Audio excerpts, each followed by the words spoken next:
Alright, y'all, we need to sit down for this one because the situation between Kandi Burruss and Todd Tucker has officially crossed into no turning back territory. Kandi is no longer staying quiet, she is no longer protecting the image of a marriage that clearly fell apart a long time ago, and she is no longer allowing herself to be painted as the villain while somebody else plays victim online. What we're seeing now is the result of months, if not years, of built-up frustration finally spilling out into legal filings. And the reason this is hitting so hard is because Kandi isn't just responding emotionally, she's responding legally with documentation, dates, receipts, and very specific allegations. The picture she's painting is not flattering, and it raises serious questions about what has really been going on behind the scenes since she filed for divorce. People have been saying for a while that Kandi was being taken advantage of, and now she's essentially saying, enough, I'm done covering for you. So let's talk about why this particular filing is such a big deal. At the beginning of the year, Todd filed paperwork asking for full custody of the children and once again attempting to challenge the prenup. This wasn't new behavior. He's been trying to poke holes in that prenup since the moment the divorce was announced, but this time Kandi wasn't letting it slide. According to Kandi, this filing forced her hand. She had been trying to handle things privately, quietly, and with as much dignity as possible. But when Todd went as far as filing for full custody and putting certain narratives into the public record, Kandi felt she had no choice but to respond, and respond thoroughly. And when she responded on January 8th, she didn't just deny his claims. She laid out what she says has been happening since the divorce filing in November, and it completely contradicts the image Todd has been presenting online. One of the biggest talking points in Todd's filing is his claim that Kandi presented the prenup at the last minute and that his attorney didn't have time to review it. He's trying to paint himself as someone who was rushed, pressured, and unfairly pushed into signing something he didn't fully understand. But here's the problem with that narrative. There is footage that directly contradicts it. On the show, Todd openly stated that his lawyer did review the prenup and advised him not to sign it. Todd himself said he chose to sign it anyway, against legal advice, after asking Kandi to change just 2 things. He even said he was ready to sign it immediately. So now, years later, he's trying to claim something completely different, and Kandi is essentially saying, you can't rewrite history when it's on camera. This alone makes it very clear that the prenup challenge isn't about fairness, it's about access. Now let's get into the part that really shocked people. In her filing, Kandi alleges that Todd has not contributed financially at all toward the children's expenses since she filed for divorce. She breaks this down in detail, listing tuition, school fees, supplies, clothing, extracurricular activities, and childcare expenses, including the cost of nannies. And before anyone tries to spin this as Kandi exaggerating, she makes it very clear that both parents use nannies. This is not a case of one parent outsourcing everything while the other is hands-on. This has been their arrangement for years. Despite this, Kandi says Todd has failed to contribute financially to any of these expenses, even though the children have significant monthly costs. Meanwhile, she alleges that Todd has multiple income streams and has been traveling, often out of the country, since the divorce filing. So while Kandi is paying for everything related to the kids, Todd is allegedly enjoying trips, downtime, and leisure without contributing a dime. It gets worse. Todd is still living in the marital home months after the divorce filing, and according to Kandi, he is not paying utilities, household bills, or upkeep costs. He is essentially living there without contributing financially, despite no longer being married to her. This is particularly interesting when you remember that Todd wanted a clause removed from the prenup that required him to vacate the home within 30 days in the event of a divorce. Kandi didn't remove it, and now it's very clear why she didn't. What this reveals is that Kandi may have been quietly covering for him, even during the marriage, presenting an image of him contributing more than he actually was. And now that the marriage is over, that protection is gone. One of the most frustrating aspects for Kandi seems to be the way Todd has been portraying himself online. He's been posting videos and photos with captions like "Daddy Daycare," showing himself taking the kids to school or spending short moments with them, creating the impression that he is the primary hands-on parent. But in her filing, Kandi alleges that this is a misrepresentation. She states that Todd does not spend significant time with the children and that the online narrative is largely a performance. And honestly, when you look at the timeline, it raises valid questions. Todd claimed he needed full custody because Kandi was working out of state for a month, but shortly after making that claim, he was seen traveling out of the country alone. So if he needed custody because he was going to be the consistent caregiver, where were the kids when he left the country? Exactly. Kandi also alleges that Todd interfered with her parenting time, specifically during Christmas. She had already planned for the kids to spend part of the holiday in New York with her. The tickets were purchased, the plans were made, and this arrangement had been discussed as early as November. When the time came, Todd allegedly resisted letting the kids go, forcing Kandi to plead just to have the parenting time she was already entitled to. And yet, somehow, he still ended up present in the holiday photos. This behavior comes across as petty, controlling, and unnecessary, especially when the children's schedule had already been agreed upon. At this point, it's very hard to ignore the pattern. However, for a long time, Kandi Burruss and Todd Tucker were presented as one of reality television's strongest couples. Their relationship unfolded in front of millions of viewers, from the early days of romance to wedding bells, blended family moments, business partnerships, and shared success. They appeared united, ambitious, and deeply committed, not just to each other, but to building a legacy together. Fans watched them grow, struggle, celebrate, and evolve, often seeing their marriage as proof that love could survive fame, pressure, and constant public scrutiny. On screen, they seemed to have it all: glamorous vacations, red carpet appearances, thriving businesses, and heartfelt family scenes painted a picture of a marriage built on partnership and mutual respect. Many viewers rooted for them, defended them online, and used their relationship as a symbol of Black love and success in the entertainment industry. But while the cameras captured polished moments, insiders suggest the reality behind closed doors was far more complicated. Behind the scenes, subtle signs of tension began surfacing long before the public ever noticed. Arguments that seemed deeper than reality TV drama, moments of visible frustration that lingered just a little too long, conversations that felt unresolved even when the episode moved on. According to sources close to the couple, these weren't isolated incidents. They were early warning signs of deeper issues that never truly went away. As Kandi and Todd's personal and professional lives became increasingly intertwined, pressure mounted.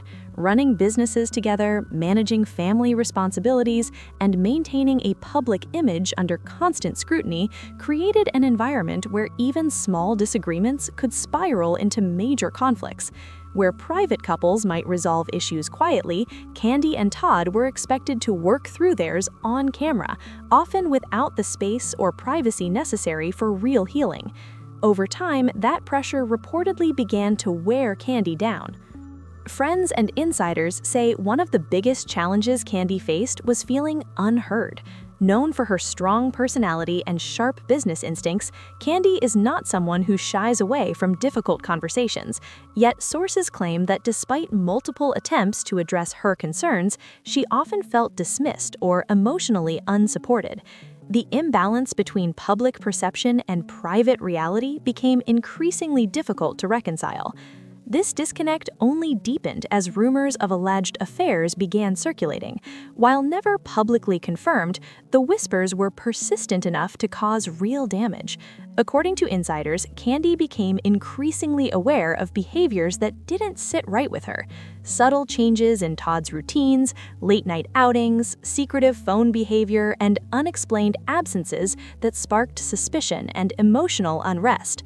At first, Kandi reportedly tried to rationalize these signs, choosing trust and hope over confrontation. But as the patterns continued, doubt slowly replaced certainty. Those close to Kandi say she confronted Todd multiple times about her concerns. These conversations were emotional, intense, and deeply personal. Kandi reportedly demanded honesty, transparency, and reassurance while wrestling with feelings of heartbreak and disappointment. Friends describe her as torn, wanting to protect her marriage and family while also struggling to ignore her intuition. Each unresolved conversation added another layer of emotional fatigue, pushing her closer to a breaking point she tried desperately to avoid. Social media only amplified the strain. In today's reality TV landscape, every interaction is dissected, analyzed, and turned into speculation. Fans scrutinize Todd's public appearances, online interactions, and body language, often fueling rumors with screenshots and commentary. Blogs and gossip pages ran with theories, creating a non-stop feedback loop of speculation that made it nearly impossible for the couple to address their issues privately. Even moments that may have been innocent were magnified, turning suspicion into public discourse. Insiders say the alleged affair rumors weren't just external noise, they created real conflict within the household. Tension reportedly escalated into frequent arguments, emotional distance, and periods of silence that left both parties feeling disconnected. For Kandi, a woman who built her career on honesty, communication, and clear boundaries, the lack of resolution became unbearable. Trust, once fractured, proved difficult to restore, especially under the constant gaze of reality TV cameras. What made the situation even more complex was the overlap of fame, family, and business. Kandi and Todd didn't just share a marriage, they shared children, professional ventures, and a public platform that exposed their private struggles to millions. Navigating these overlapping roles while dealing with alleged betrayal created an emotional minefield. Every decision carried weight, not just personally, but publicly and professionally. Despite the chaos, Kandi did not rush her decision. Friends say she spent months, possibly years, reflecting on her options. She sought counsel from trusted friends, family members, and mentors, carefully weighing the consequences of every possible path. She thought about her children, her emotional well-being, her legacy, and the example she wanted to set, both for her family and for the women who look up to her. Sources close to Kandi describe this period as emotionally exhausting. She reportedly cycled through hope, denial, anger, grief, and self-reflection. Leaving a long-term marriage, especially one so visible, meant confronting not only personal loss, but public judgment. Yet, even as the pressure mounted, Kandi remained deliberate. She wanted to be sure that if she walked away, it would be with clarity, dignity, and purpose. According to insiders, the final breaking point came after yet another moment of mistrust, a revelation or confirmation that forced Kandi to confront a painful truth she could no longer ignore.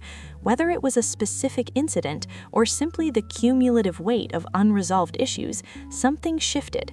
Friends describe the moment as one of profound clarity rather than explosive emotion. Kandi reportedly realized that staying meant continuing to compromise her boundaries and emotional health. It was then that she made her decision. Her words, "I'm done," were not spoken lightly. They were the result of long reflection, emotional endurance, and the realization that self-respect had to come before appearances. This declaration wasn't just a message to Todd or the public, it was a personal boundary, a reclaiming of agency, and a stand for her own peace. When Kandi made her decision public, the reaction was immediate and intense. Entertainment news outlets rushed to cover the story. Social media platforms exploded with opinions, theories, and emotional reactions. Fans debated whether the split was overdue or unexpected, while bloggers and commentators dissected every past episode for clues they may have missed. Some applauded Kandi's courage, praising her for choosing herself and prioritizing her mental and emotional well-being. Others expressed shock and sadness, mourning the end of a relationship they had invested in for years. Behind the headlines, however, Kandi was navigating a far more complex emotional journey, one filled with grief, relief, uncertainty, and resolve. Privately, sources say Kandi leaned heavily on her support system. Friends and family provided emotional grounding as she processed the end of a marriage that had defined a significant chapter of her life. Leaving wasn't just about separation, it was about rebuilding trust in herself, redefining her identity outside of the relationship, and creating a sense of stability for her children. Professionally, the decision carried significant implications. Kandi Burruss is more than a reality TV star. She is a songwriter, producer, entrepreneur, and brand. Insiders say she carefully considered how the split would impact her career and public image. Every move was intentional, calculated, and focused on emerging stronger rather than reactive. This is not about fairness. This is about access to Kandi's wealth. Say what you want about Mama Joyce, but she saw this coming. There's a recent photo Todd posted of himself with the kids talking about the blessed Tucker family, and in the background of that photo is Mama Joyce staring him down like she's been waiting for this moment. That woman knew. She tried to protect her daughter the only way she knew how, and history is proving her instincts right. Kandi thought she was building a partnership. She thought she was building an empire with someone who would stand beside her, not compete with her. But according to these filings, Todd was allegedly resentful, jealous, and quietly scheming while benefiting from everything she built. The Bible says, "Except the Lord build the house, they labor in vain," and this situation is a perfect example of that. Kandi was working, building, and believing, while the foundation underneath her was already cracked. At this point, Kandi is done protecting him, she's done being quiet, and she's done letting the narrative be controlled by someone who, according to her, hasn't been honest. This filing feels like the beginning of the end, and honestly, it's long overdue. Now I want to hear from you. Do you think Todd played the long game? Do you think Kandi ignored the red flags for too long? And do you think Mama Joyce deserves an apology? Drop your thoughts in the comments. Like, subscribe, and share this video. And as always, thanks for watching.